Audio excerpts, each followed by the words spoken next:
Good morning. Could we request you to kindly take your seats? We're ready to get started.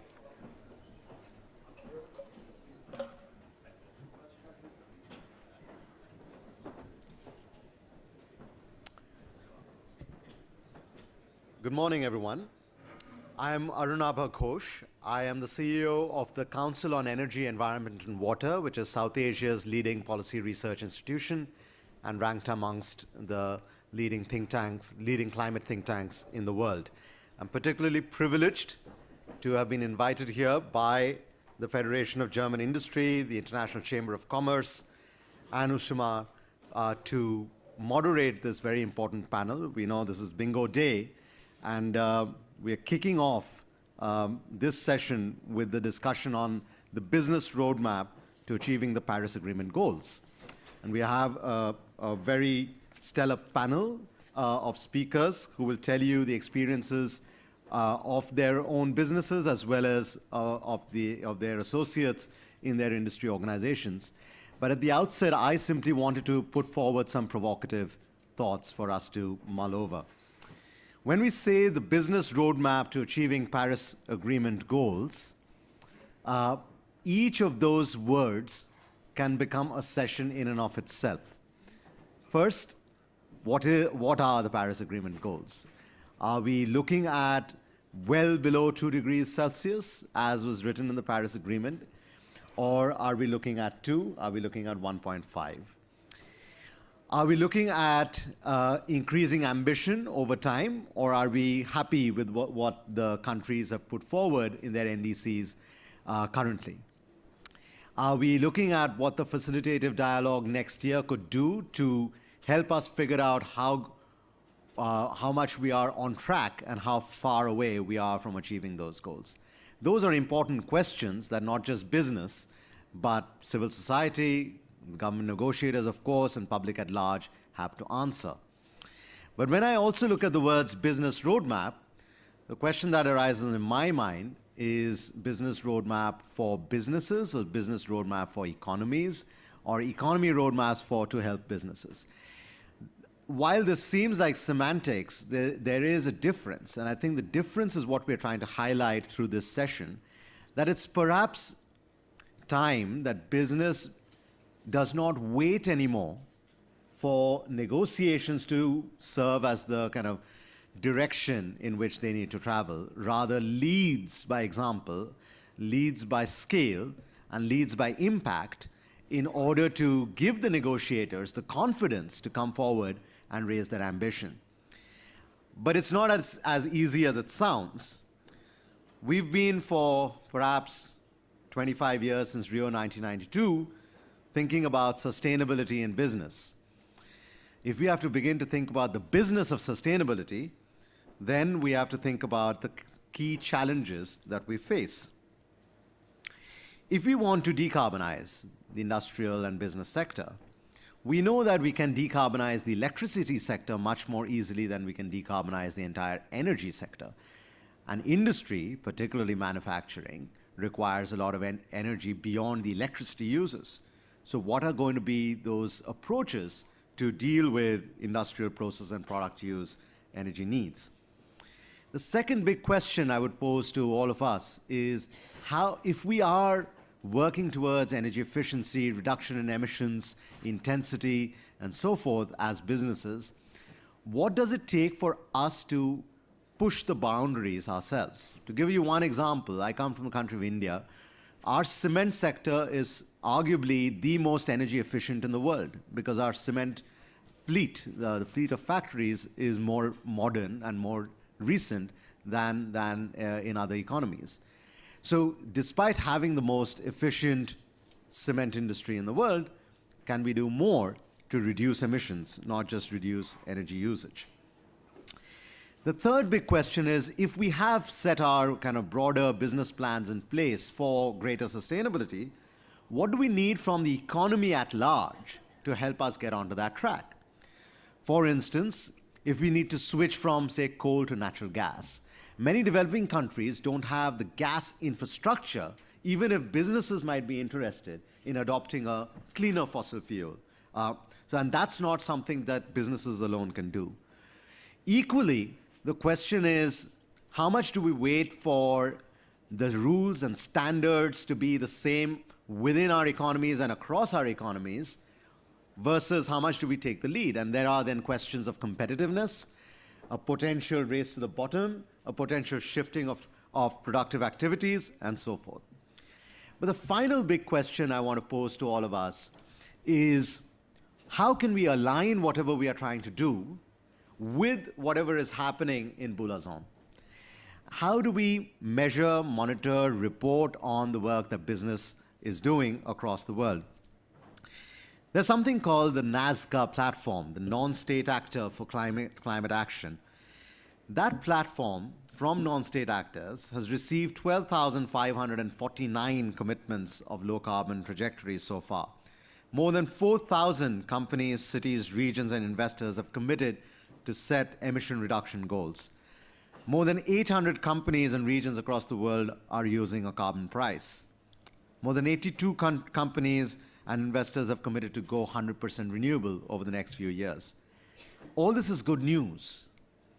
But is this getting incorporated into the formal negotiation process so that, as I said earlier, negotiators have the confidence to come forward and commit to doing more? So that's what I wanted to say as a brief set of provocative remarks, and I hope we continue to provoke ourselves through the day. As I said earlier, we have a stellar panel, and we will go in the order listed in the program. We will start with Mr. Bernhard Schwager, who's the head of sustainability of Robert Bosch. He was earlier, prior to Robert Bosch, he spent about 20 years with Siemens, and then last, I think, 11 or 12 years, you've been with Robert Bosch, where he's been leading the sustainability aspects of the conglomerate. He's also been president of the German Association of Environmental Professionals and chaired the German Environmental Management Systems and Audits Committee, and is also an author of numerous books and papers. Mr. Schwager, I'm going to request you to make your initial presentation for 15 minutes, and then we'll move on to the other speakers. Thank you very much. Dear guests, dear ladies and gentlemen, it's a pleasure for me being invited by ICC and BDI to this auditorium. And it's my part to show a little bit how a company in a field of different sectors can handle this task. And first of all, I will show you a little bit, or say something according to Bosch, because on an international ground, it's not so that everybody knows the company. And the most important thing is that it's not a stock-listed company. It's a foundation-owned company. And even so, we have close to 400,000 people on worldwide level, within 300 factories in China, in India, in the US, and in Europe. And you see a lot of different products, and the important thing for my speech is we are in different sectors. Even we have 60% in the automotive sector, but we have household appliances, machinery, power tools, and so on and so forth. And another thing is the foundation have spent in the last 50 years, let me say more or less 1.5 billion euros into more or less 20,000 different projects on worldwide level. And that means we have 100 million euros a year for let me say 700 projects. That is what the foundation is doing. And what I'm talking now is what the company is doing. And the company Bosch is very much driven by quality and innovation. Not a marketing-driven company, I would say. Quality and innovation. And that means, or if you take the figures, we have 60,000 people on board only in the R&D area. 60,000. And we spend 9 up to 10% of our budget, of the sales budget into the R&D. That means 6 billion a year, and you can do a lot with that. And if we count a little bit the sales, what we bring together with efficiency of energy or resources, that means 40% of our products are connected with that. So we are keen on products to help with efficient products. Use less material, less energy, and so on and so forth. And we claim that we have more than 5,300 patents a year, and that means 24 a day. So that is a little bit the description of the company Bosch doing business on worldwide level within different sectors. And the reason for that was it is a representative company for all countries in the world, more or less. Because, and that is important, we use only, let me say, more or less 1% of our sales for energy. So our energy bill is not so high, only 1%. And I would say most of the companies on worldwide level have only this value, perhaps 2. And then we have a smaller amount of companies having more, up to 5 or 10. I have learned from ThyssenKrupp, from the CEO Hiesinger, that he has 10 times more than Bosch on the emission side. That means there is the area of the energy-intensive company section.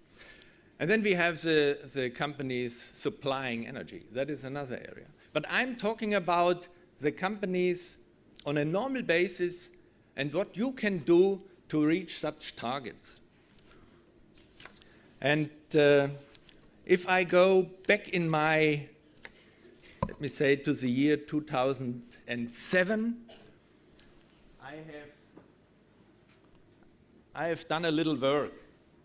My study was to look and discuss what we can reach in the future according to do something in this climate area. And the reason was I took 130 different locations which were in a time frame for 10 years within Bosch. And I calculated what they have done in the past. And the interesting aspect was that we reached close to 1% efficiency rate per year. Only 1%, and that less than 1%. And the discussion was with the board, if we have more management attention, and we talk about 2007, then we should double that. It must be possible. That was the idea in the year 2007. And we started in the year 2008 with a new target for the company, and you can see the figure. We are interested in 2020, and we have to reduce our emissions in scope 1 and 2 by 20% on a relative basis to added value. Relative. And then we worked out a lot of things within our factories, machinery, lighting, heating, and so on and so forth. And then we saw that we came in a good way on a better range. So we adjusted our target from 20% in 2020, as 25 and 30, and then now we have a target 35% within this time frame. And you see on the left side of the graph, of the slide, we are in a good position to reach that. 35% less on a relative basis up to the year 2020. And now let's shift a little bit on the right side. Because within companies you are always looking in the relative area, because there you have good progress and a good story.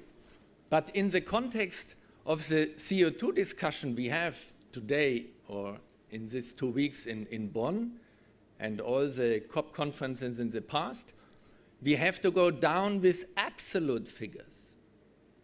And what you can see, within this decade, we have reached no reduction in absolute values.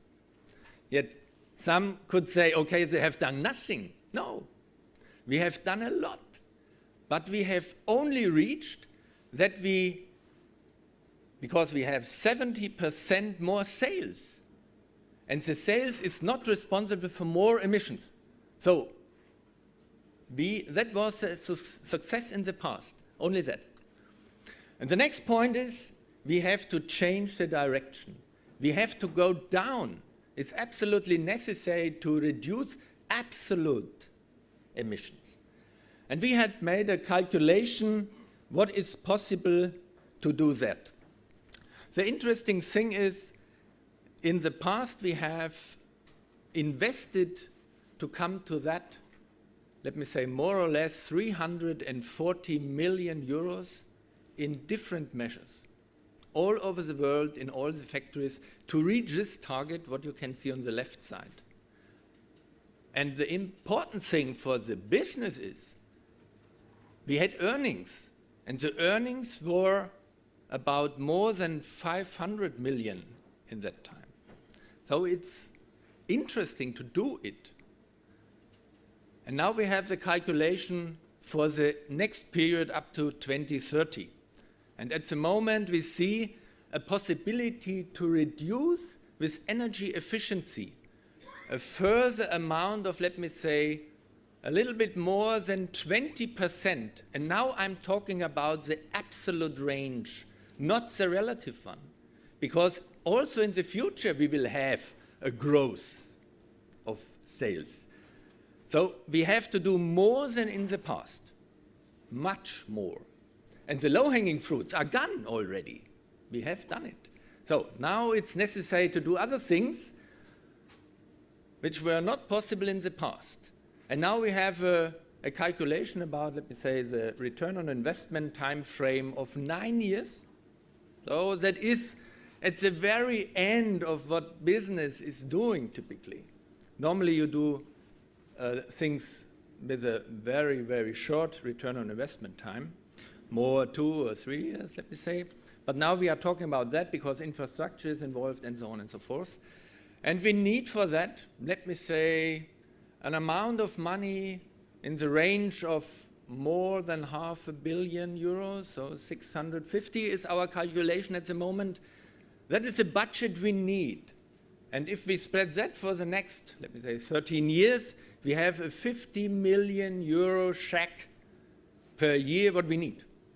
And then we come down this, let me say, a quarter on absolute range, and we add a little bit renewables because we have photovoltaic and thermal energy and so on and so forth, and bring that together with energy efficiency, we can come down, let me say, in the range of a third, in the range. And the rest, what we can do, is buying certificates. It's offsetting. Yeah? More is not possible because you are then in an area that is not interesting for industry doing it. But in 2030, we will have other situation around because the power station have changed more than up to date. More renewables. So let's see. And that was what my CEO had said, that it's absolutely necessary that we are doing things. And he quoted it, for us, climate action is not only a subject for international agreements, it's a fundamental obligation, not least because helping protect the environment for present and future generations will ensure our company's continued success. And at Bosch, we are not doing only things within the factories, manufacturing sites. We are only doing a lot with our products. And as an example, we are investing nearly 400 million euros a year to pave the way for the e-mobility. We are working just as hard to make the internal combustion engine even more efficient. That is the other side.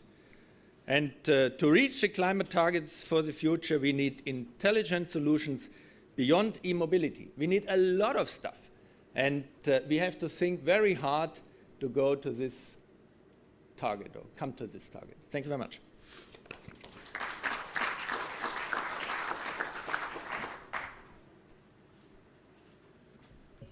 Thank you very much, Mr. Schrager, for highlighting not just the breadth of Bosch's footprint in terms of product as well as innovation. The remarkable number of 24 patents a day makes us all a little envious of your investment in R&D. But I think the comments you made towards the end reflect the point I was highlighting earlier, that the shift from sustainability in business to the business of sustainability, of finding and developing products and services that itself give you market value while saving the environment. We need a lot more of that. So thank you, and thank you also for staying within the time limit. Next we have Ms. Jutta Matro, who is the Vice President for Corporate Services and Sustainability at WACKER Chemi. Madam, your turn.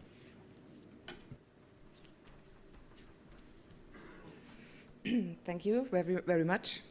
Ladies and gentlemen, it's an honor for me to be here today with you, talking about carbon management. We all know that global warming due to rising emissions of carbon dioxide is a socially and economically environmental factor. We all must address this problem and take action immediately to limit global warming to well below 2, aiming for 1.5 degrees. That's one answer to your questions. Sustainable economics is not a temporary goal anymore, but rather a guiding principle and an ongoing commitment in industry. In the following 15 minutes, I'm going to share with you some important climate to action ideas that have been good practice in the chemical industry and give you insight how we at WACKER put carbon management into our business model.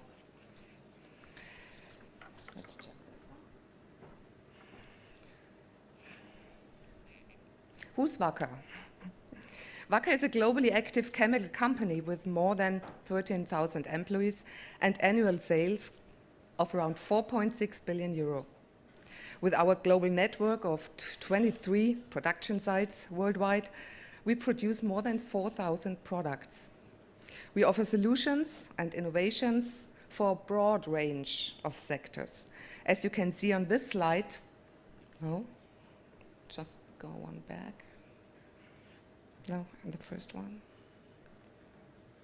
On this slide, we have a series of products that contribute to sustainability in areas that are of global importance, such as energy, urbanization, and rising living standards. More than 50% of our annual sales is generated by products serving the energy and the construction sector. And first, I'd like to present how WACKER contributes to the implementation of the Sustainable Development Goals in general. Like other companies, we are focusing on the fields of action on which we can have the greatest influence.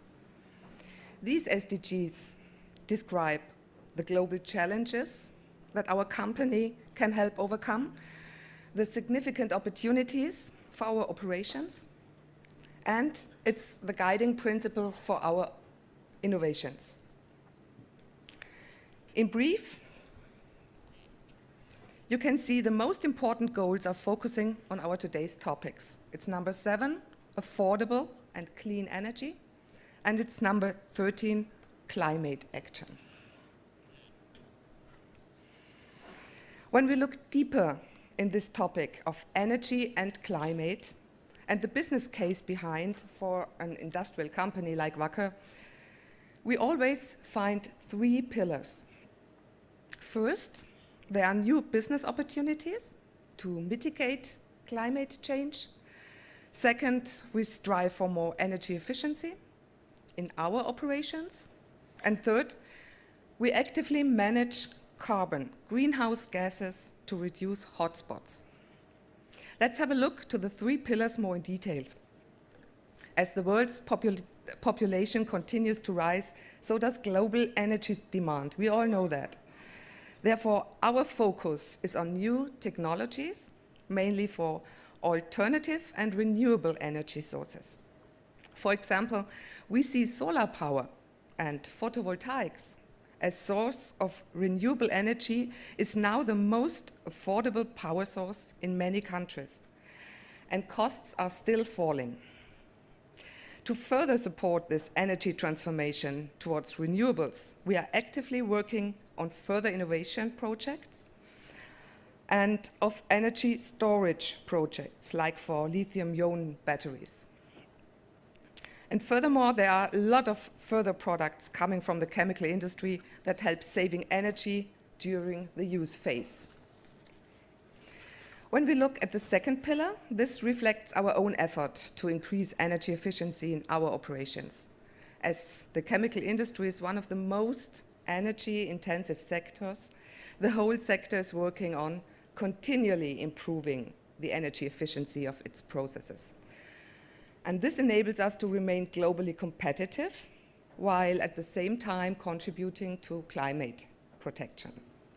And third, internal carbon accounting, tracking, and management describes our systematic tracking of carbon dioxide and other greenhouse gas emissions to create our carbon footprint.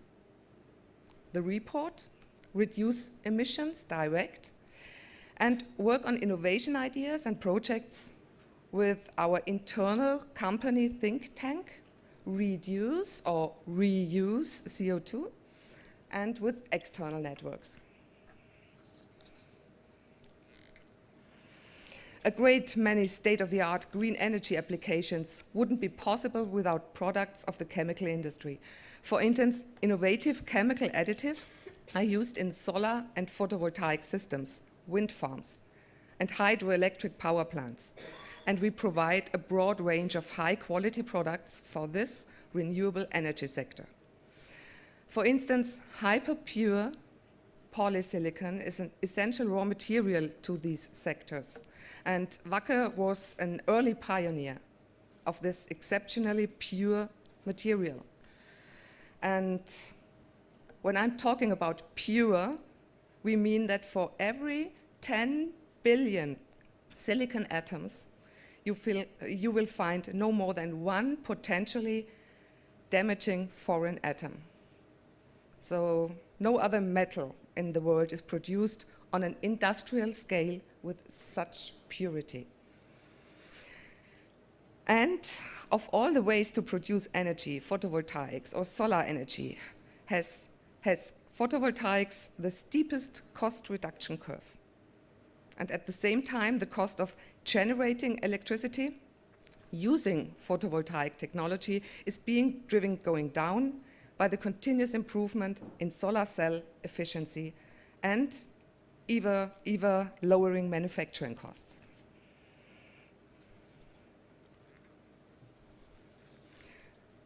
But before there is solar energy, there's the need to produce the raw material, the polysilicon. And when we have a closer look to the carbon balance, we can see the positive effect on this transformation from coal to renewables. For every greenhouse gas unit that we emit for producing the polysilicon, 20 units are avoided by not burning coal. And this is only part of the story, because this positive ratio for the whole solar panel rises up to 1 greenhouse gas unit emitted for 80 units saved. And a similar effect can be seen by the transformation from thick to thin bed mortar technology, the other example on the slide. If you are using one of our materials, a polymer modified material, you are able to save 90% of cement and sand for, let's say, tile adhesives, and this leads to a climate effect in a ratio 1:6, with a huge market transformation potential, especially in Asia. If we have a look to the complete industry, we know about this public debate on climate protection. Does the chemical industry protect or damage the climate? And therefore, on behalf of the International Council of Chemical Associations, McKinsey consultants investigated especially this question, and the result is shown on this slide. For every greenhouse gas unit that the chemical industry emitted in the base year 2009, 2 units were saved via the industry's products, solutions, technologies. This positive ratio will further improve by 2030 to 1 greenhouse gas unit emitted for every 4 units saved.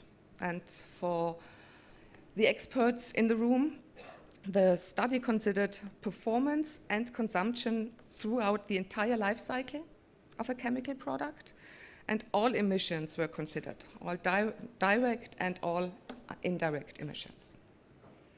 So we know the chemical industry will remain a solution provider, leading to energy efficiency further in the value chain, like in the construction industry, automotive, aerospace, home care, and so on.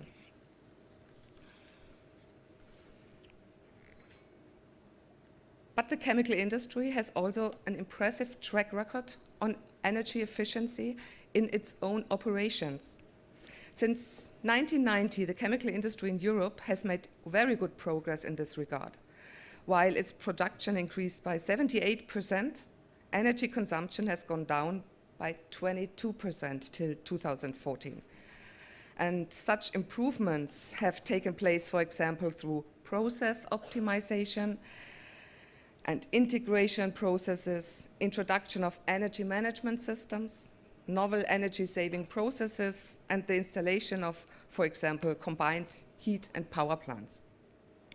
And at WACKER, for example, as you can see on the slide, energy efficiency improvements are already part of productivity gains since 2007. And like you showed us your case at Bosch, we had an original energy reduction target between 2007 and 2022, but we had already achieved that by 2014.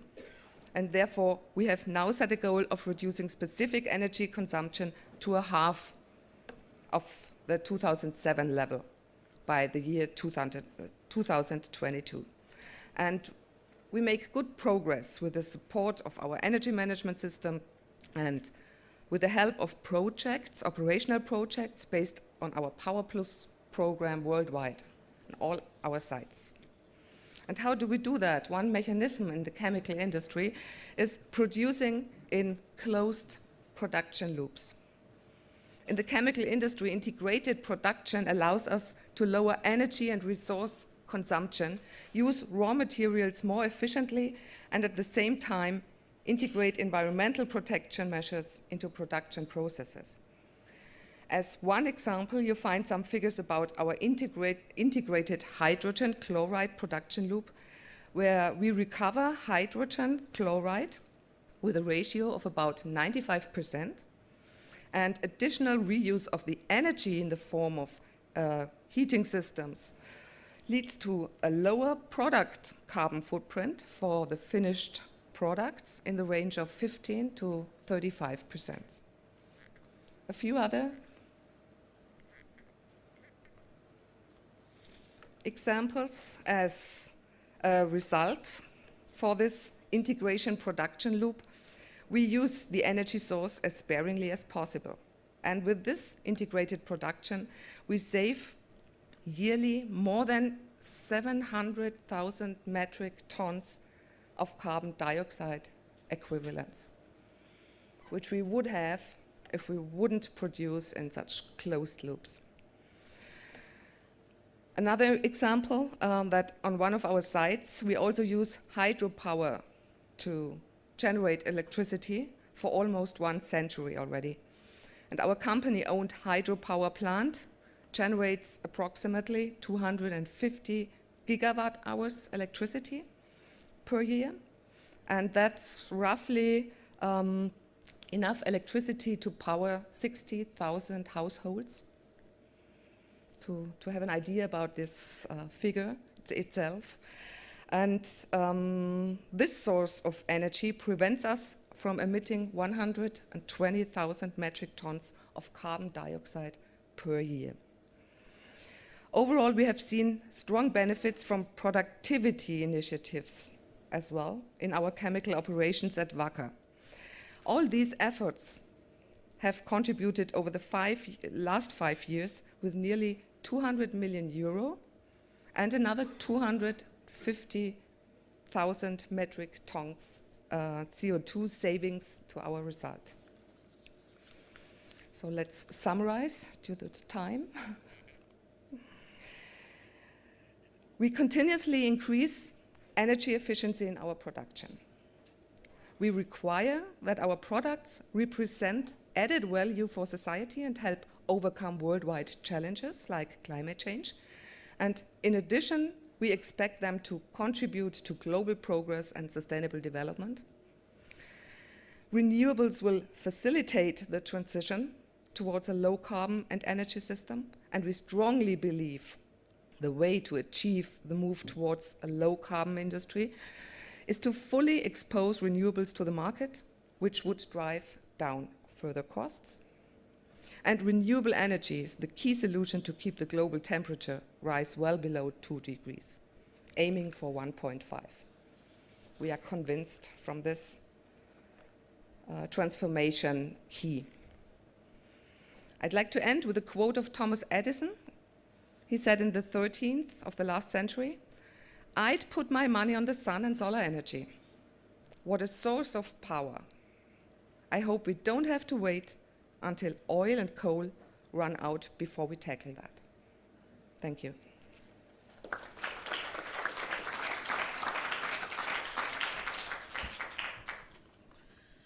Thank you very much, Ms. Matro, for again outlining the range of initiatives that you have at WACKER Chemi through your various business lines and how within each business line you're trying to reduce the footprint, and especially for an energy-intensive industry to find, it's one thing to, make T-shirts in a more sustainable manner. It's a different order of problem when you're dealing with an energy-intensive industry like chemicals. So again, the step-by-step approach you're taking and then ramping up your ambitions is again something that we should both applaud but also learn from.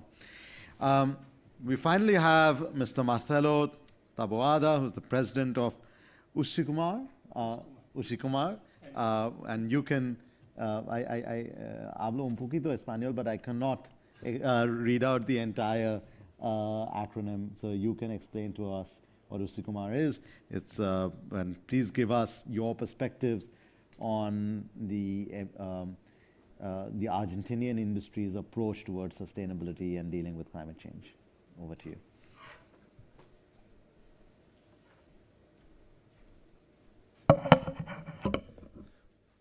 Well, thank you very much. Welcome, everybody. Guten Morgen.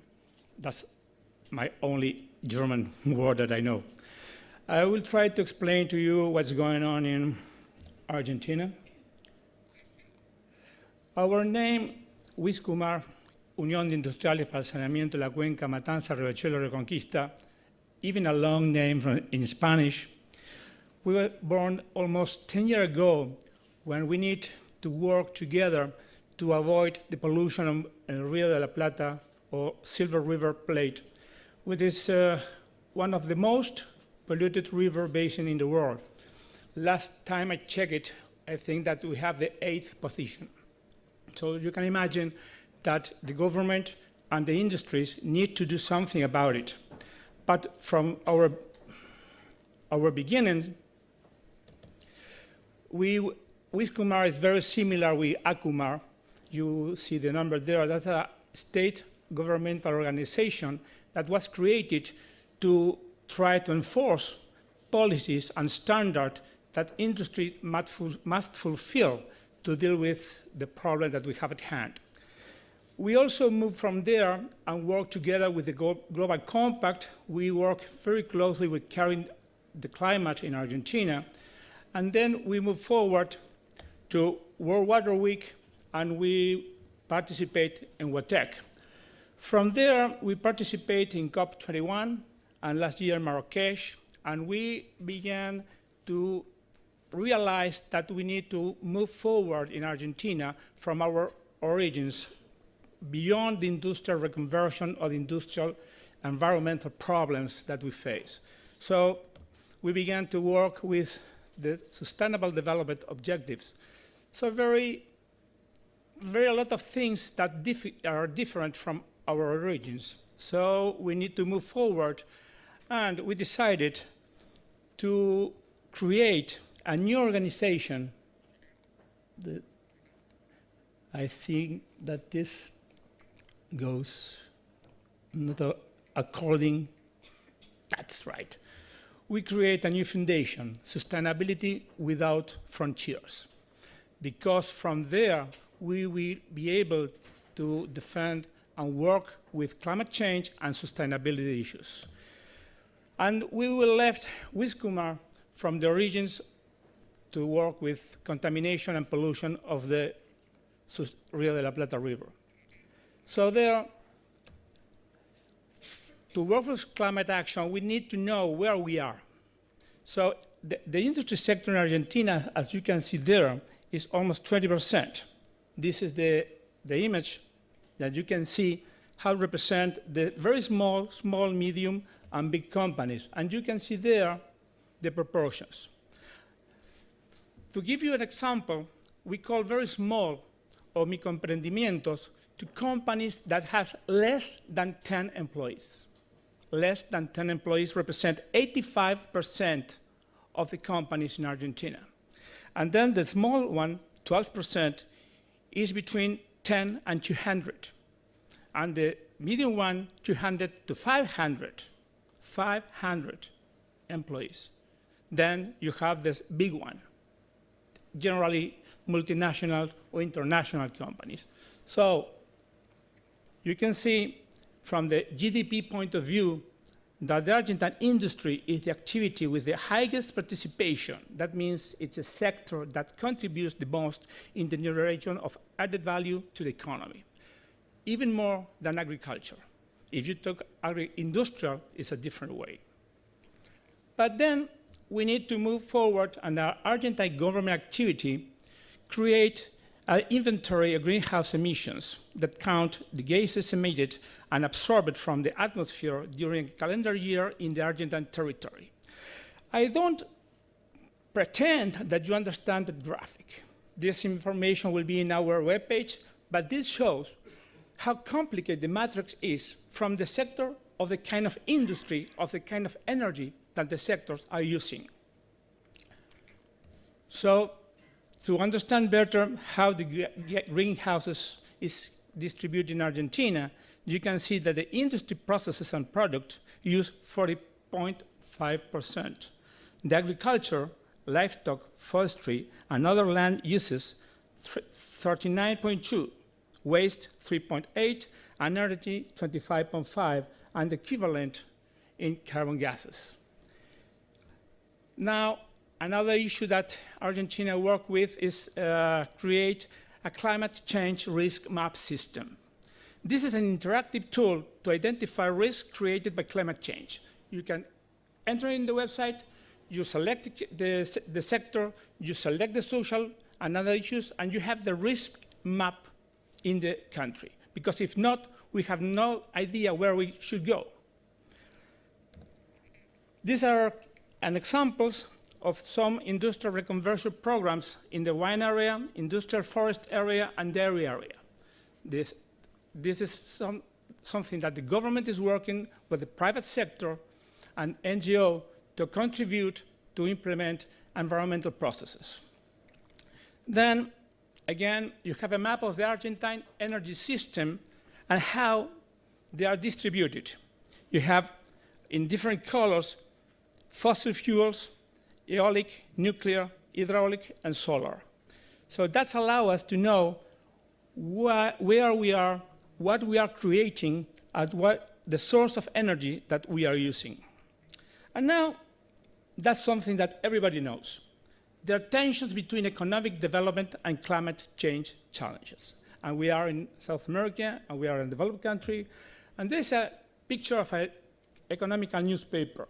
In the same page, sorry for that, you can see in Tierra del Fuego, they're in the left, they're celebrating because they found a very big fuel and gas, oil and gas reservoir.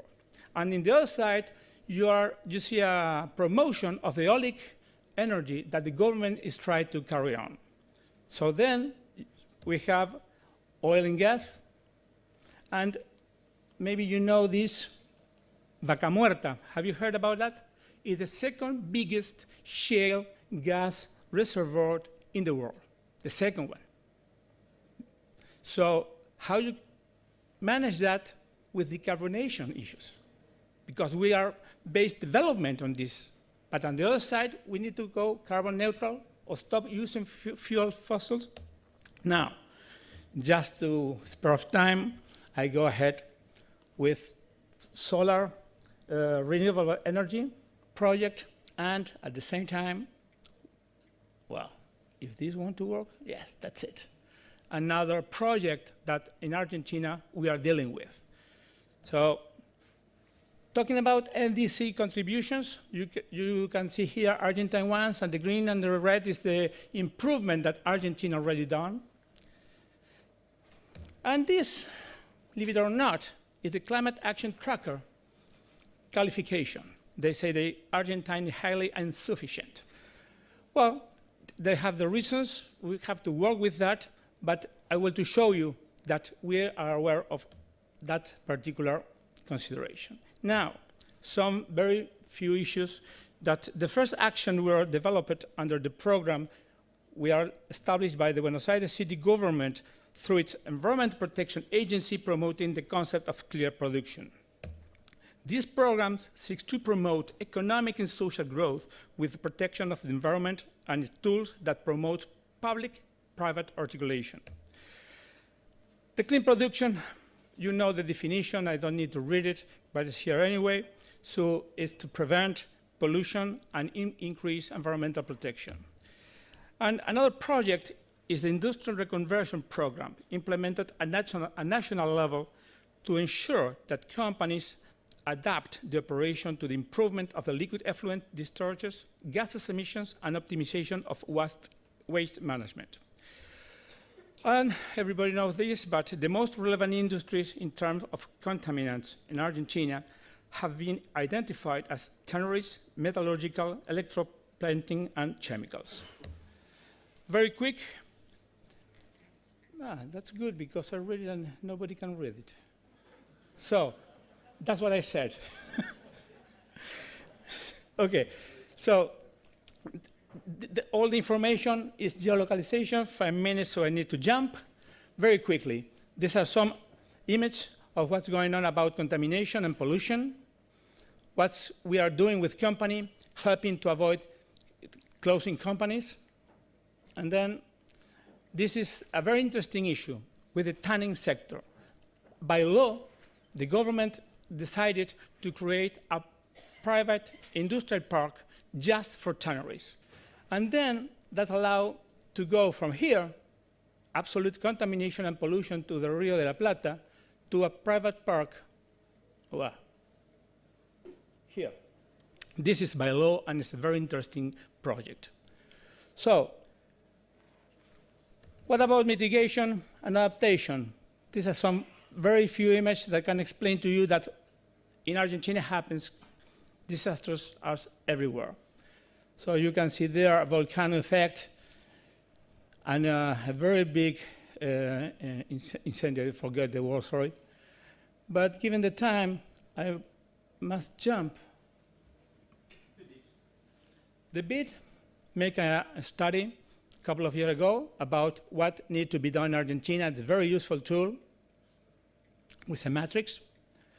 And here we are working for a footprint program. We're trying to do south to south with Costa Rica about the footprint experience. Then we jump here, this due to the lack of time, but, oh, Jesus.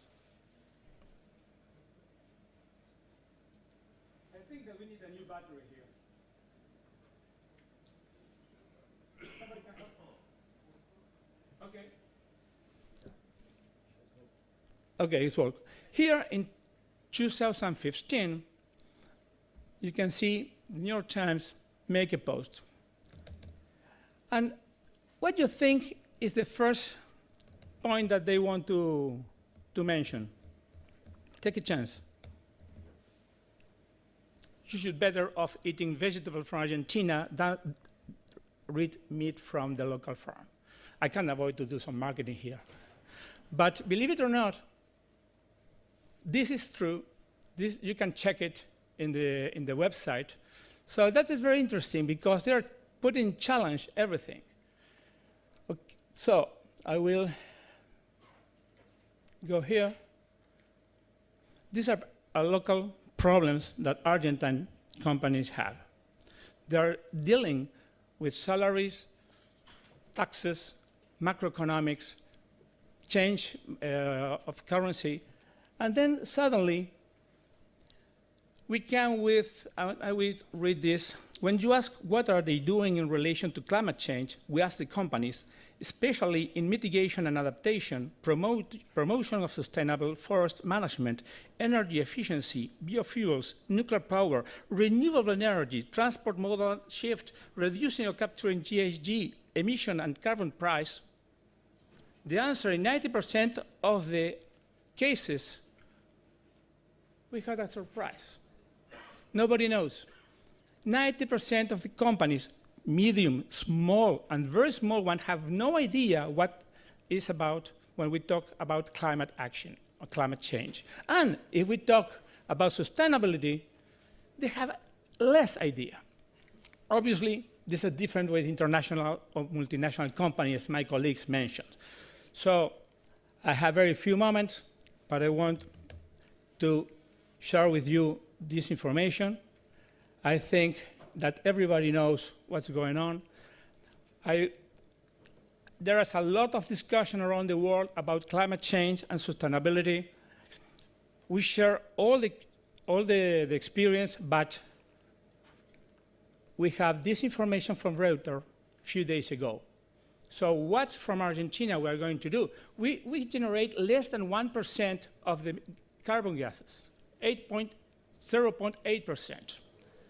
Then we need to understand what's going on, and after, everybody, I like this sentence, everybody wants to change the world, but no one thinks of changing himself.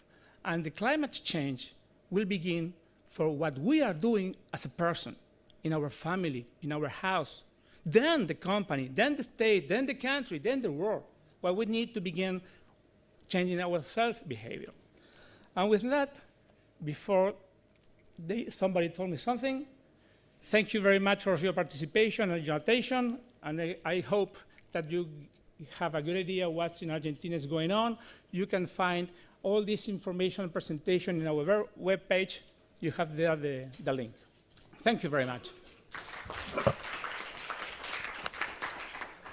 Thank you very much, Mr. Taboada. I think as an association of industry that is looking to reduce, firstly, clean up its act and then move towards action on climate change, a number of initiatives that you mentioned highlight the use of data to drive action.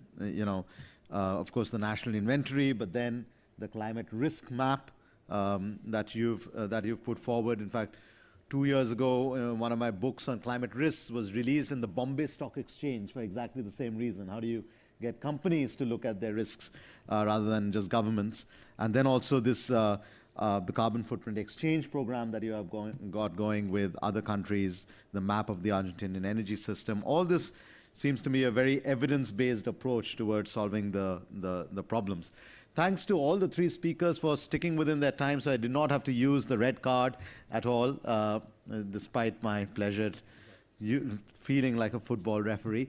But we now have 28 minutes exactly, and we would like to open up to questions. You've heard the R&D story from Bosch. You've heard the kind of business line, incremental ambitions from WACKER on reducing their footprints, and you heard the broader industrial sector approach in Argentina. So let's get some questions. I would request you to identify yourself, your organization and country, preferably identify the speaker that you are asking the question to, and use the microphones on either side of the room. Thank you very much. I'm Noreen Kennedy with the United States Council for International Business, and I want to first thank the speakers for fantastic presentations. And my question is for all three speakers. I mean, impressive work that is happening in your companies and associations, and I'm wondering about the nationally determined contributions, because one of the challenges we have seen and USAIB has done work on is trying to understand in the preparation of NDCs how much they reflect consultation with business and how business is actually moving ahead and contributing to greenhouse gas emissions in other areas. So I'd be very interested to hear what conversation or interactions you might have had with your national government. And I know in Germany, it's also with the European Union in terms of their pledge, because that's really, I think, sort of the foundation on which we're going to build, hopefully, a better interaction and understanding of how business is contributing to climate action. Thank you. In the interest of time, what I'll do is I'll take sets of 3 questions. So if anyone else, we can accommodate 2 more in this round, and before we come back to the panel. Yes, sir. Please use the microphone. Thank you. My name is Juho Lipponen. I'm from the International Energy Agency. Thank you for the very interesting talks. And my question, I think, is perhaps more for Bosch and WACKER, the 2 representatives. In terms of, we heard about your own company targets and the way you're driving energy use and emission reductions. But what about policy? And what does, for example, the carbon price represent to you? And in a way, do you have any, shall we say, preferred approaches that you would like to see from policymakers that will then make you, go even further and do even more? Thank you. Sure. Is there a third question? Okay, let's come back to the panel. I think in some ways both the questions are related. It's, while you are demonstrating action on your own, are your actions getting absorbed, accounted for when the governments are preparing the NDCs? And equally, for you to ramp up your action, what kind of signal do you need from government? Is it a carbon price? Is it a tax? Is it something else? The questions, the second question is directed to the 2 of you, but the first question to all 3 of you. So let's go in this order. Okay. Let's start with you. We've been in close discussion with the government. I think 4 or 5 months ago, they started invited business partners in Berlin, going to a deeper discussion via an initiative so-called Wirtschaft macht Klimaschutz. Economy goes climate protection, talking with business partners, talking across sectors. That's very important, across sectors, about challenges, about boundaries, about what's going to help to fulfill the NDCs, or what's the limitation of regulation, of national special situations. And they went into a very close and deep discussion to further establish the roadmap and to go deeper into regulation. This is an ongoing dialogue. I think next week is the next big part with the government to discuss this way further. Yeah. Did you want to say anything on what kind of policy signal you want? Okay. Carbon pricing, I think that's a very important instrument. It's a very good instrument if you really want to drive down CO2 in the emission. We are working on internal carbon pricing mechanisms to set the right innovations, to set the investment on the right place in the right location with the right context.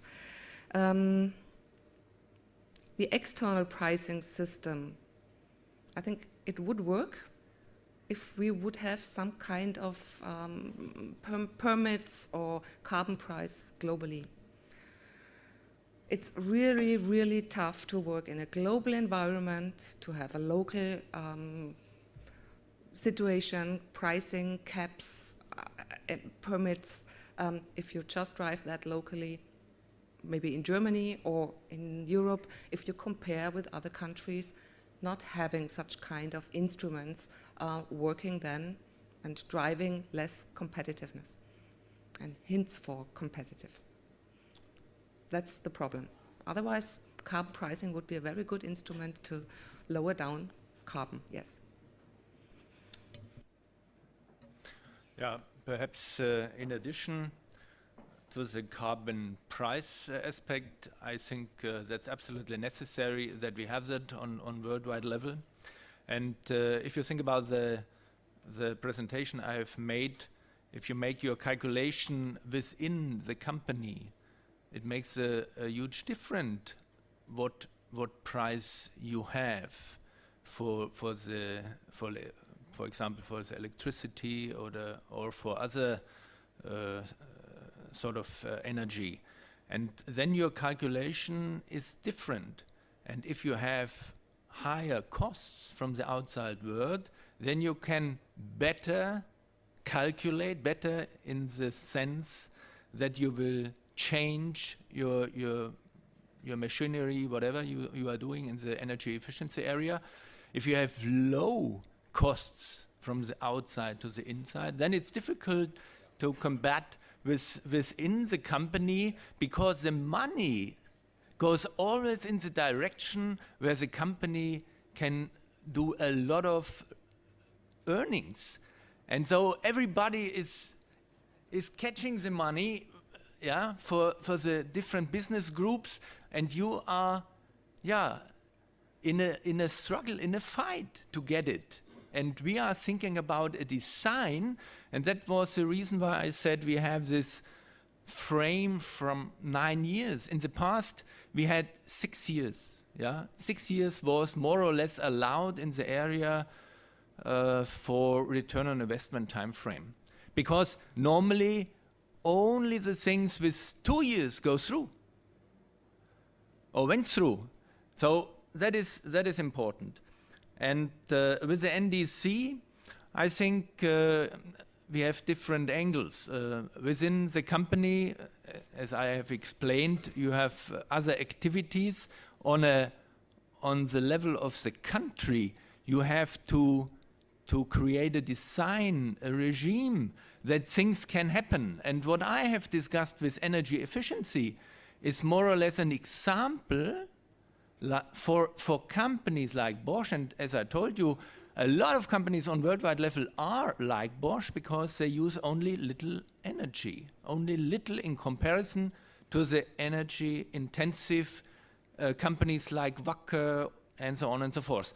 And they can do a lot, and it is very much comparable. So the country can think about what could be a good design to bring into force energy efficiency, because we have within Bosch a certain business unit only for consulting. And what they say to me is, we can go to a lot of companies, we always see a range of 30% to catch, you know? And that is a value on, let me say, on worldwide level. So there are a lot of possibilities what we can do. And the regime must be in line with that things goes exactly in that direction, because it's not coming from alone. You have to push a little bit. And the politicians are asked to set the right regime. That is my point. Well, related to the first question about what's the government doing with NDC, with the private sector in Argentina, they are working very close. Every 2 months there are working tables in each ministry, working with different companies and different chambers, discussing on the environmental ministry, production ministry, energy ministry. And 3 or 4 times a year, there are a big meeting that the name is Gabinete Ampliado. That's a kind of amplified cabinet. Well, all the ministries report to the industry sector or the industry chambers what they are doing in terms of NDCs. So it's very, very high the activity that we are doing, or the government are doing with the private sector. So from that meetings came out a lot of issues, and the government worked on it or modify, and that's why we need to work from the industry to contribute to NDC, because the NDC is at national level, but who generate the increase or decrease in NDC is the companies or the sectors, transport, not only energy, production. So that's why we are promoting the footprint program, because right now, believe it or not, very few companies in Argentina has an idea of what is what carbon they are producing. They never measure it. Nobody. Believe it or not, I'm not glad to say this, but it's true. And related to the carbon price issue, that's a tricky issue, because we have an expression in Spanish, ¿quién le pone cascabel al gato? I have no idea how to translate that, but it means like who do the first step, because what will be the price of the carbon? $20, $100? How you are going to measure? In the first circle, my own responsibility, my chain of suppliers, how I'm going to measure that? And because we came from where we came, could be an unfair trade issue. Because if we put a price, a carbon price, who knows who's going to pay for it? In which way? We are going to trade for it, we are to compensate, putting a tree here and generate pollution here, but at planet scale, that doesn't work. So as a representative of industrial sector, I want to say that carbon pricing is an issue that we need to address, but very carefully to avoid unfair situations. Absolutely. And even though the question was not posed to me, I'll take the prerogative of the chair to just respond to your question. In India, there were extensive consultations with industry and with civil society organizations in drafting the NDC. In fact, it was at a public platform that my organization, CEW, had organized in early 2015 that the minister, the then environment minister, explicitly said that we'll follow a twin track, do a bunch of things that we can do domestically and push ahead on that, and then ramp up ambitions even more should further financial support come. And this is an ongoing conversation. The industry chambers, I sit on some of the climate change committees for the industry chambers. We have continuous interactions with government. But the carbon price question is also interesting because there are many proxy carbon prices that are being used. We have a cess on coal of every ton domestically produced or imported of 400 rupees. That went up from 50 rupees a ton to 400 rupees in a span of 2 years, so 8-fold increase. We also have an emissions trading, a trading scheme for energy efficiency within industry. So that's also an implicit carbon price, and more is being discussed. But some of you might know that the International Finance Corporation has spearheaded, along with others, this something called the Carbon Price Leadership Coalition, which is again to bring companies from across the world together to think, at least internally, what can we do on carbon price. Before I come back to the floor, because I know we have time for another round of questions, I do want to pose a question back to the three panelists. Mr. Taboada ended his presentation with a quote from Tolstoy. And Gandhi had said something very similar: be the change that you want to see in the world. Now, while all of your companies and the companies that your associations represent are trying to, what I would call, do a supply push on sustainability, your products, your R&D, illustrate for us what you're doing to get the consumer to demand more sustainable products and services. Praise the Lord. Well, what we try to do is to explain to consumers how important this issue is. But you need to understand, but you from India know better than all the other countries, but you need to understand that the consumers in Latin America are not very well informed and doesn't have a lot of alternatives. There are no eco-labels, there are a lot of social education, and we as consumers need to deal with that. We consume what we have.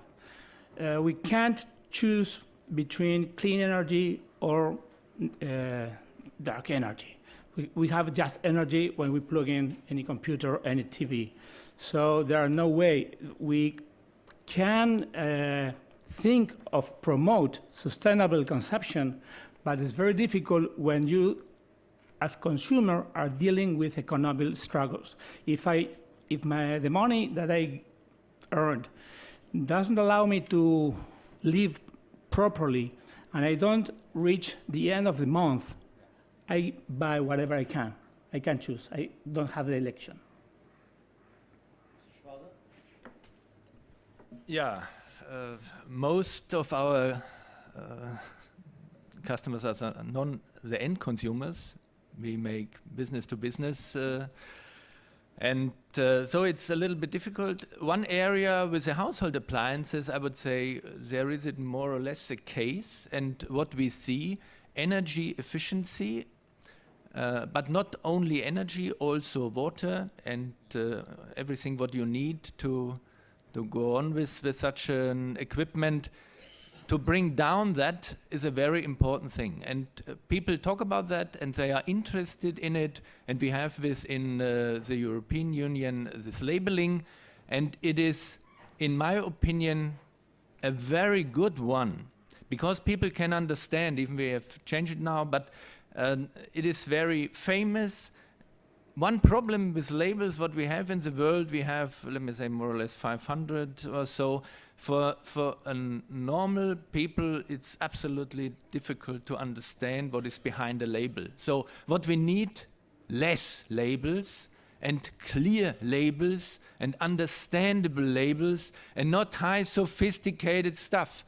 And not, or let me say, less own labels of companies, because that is, in my opinion, such a thing like a self-declaration. We must come to an idea that it must be understandable, worthable, and transparent, and so on and so forth. So you need it together with stakeholder groups that they say, okay, that's fine, and we stay also for that.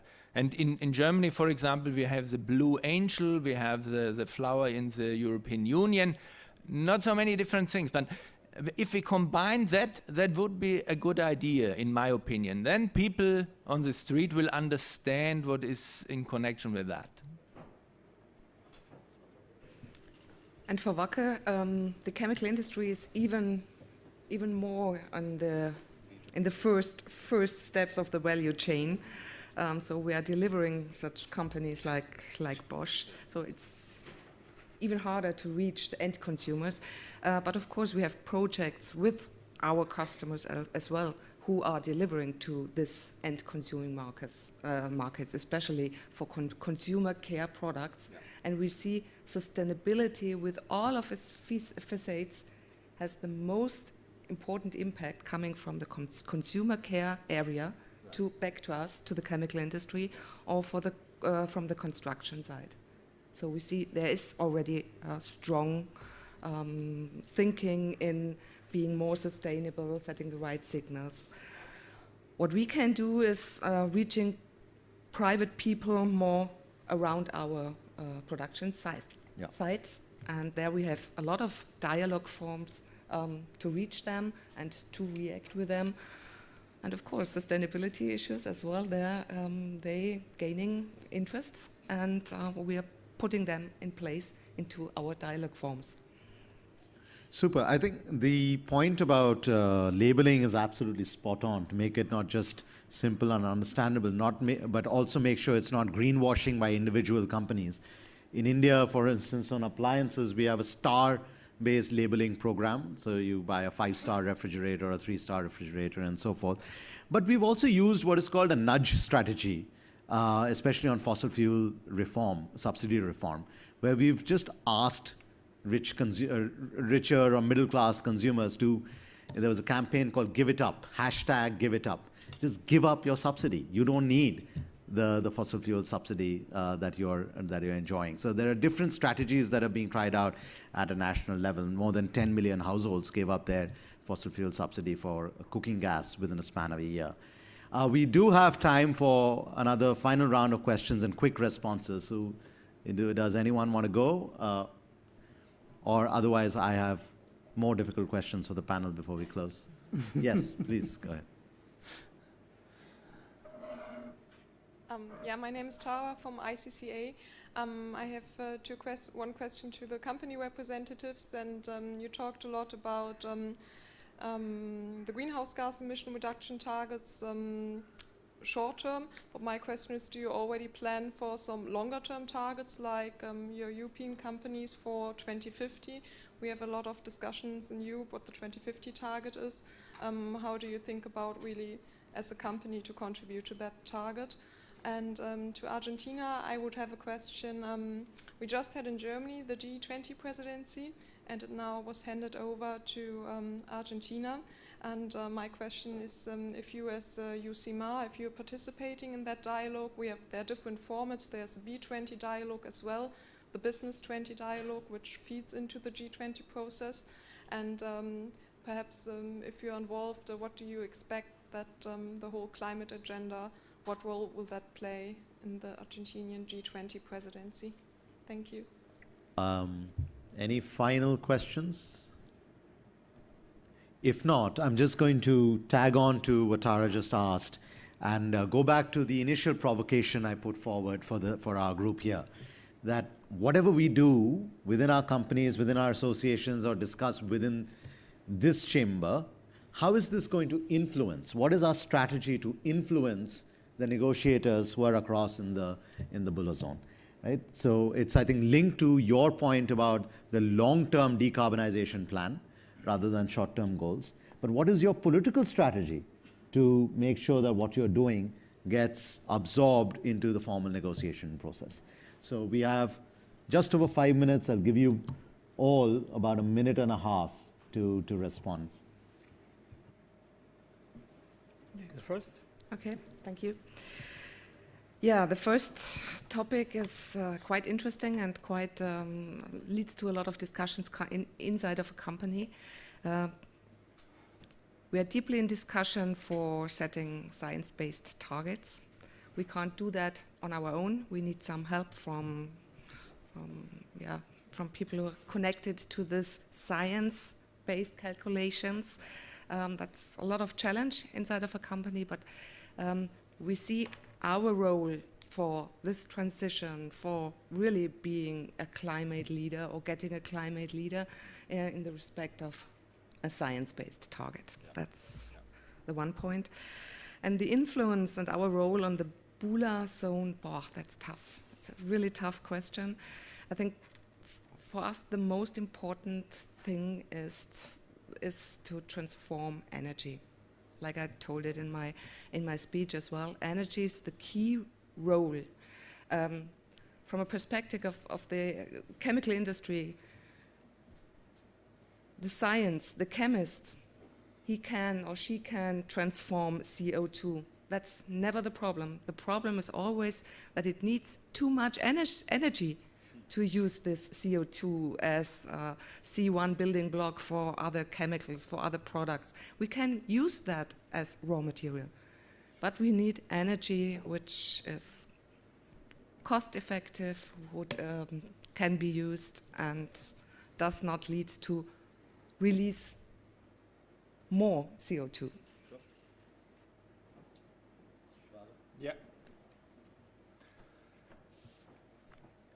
As I have explained in my speech, that we have calculated that we can only reach a certain degree, let me say more or less this 1/3 at a maximum with energy efficiency and producing energy on site, so to speak.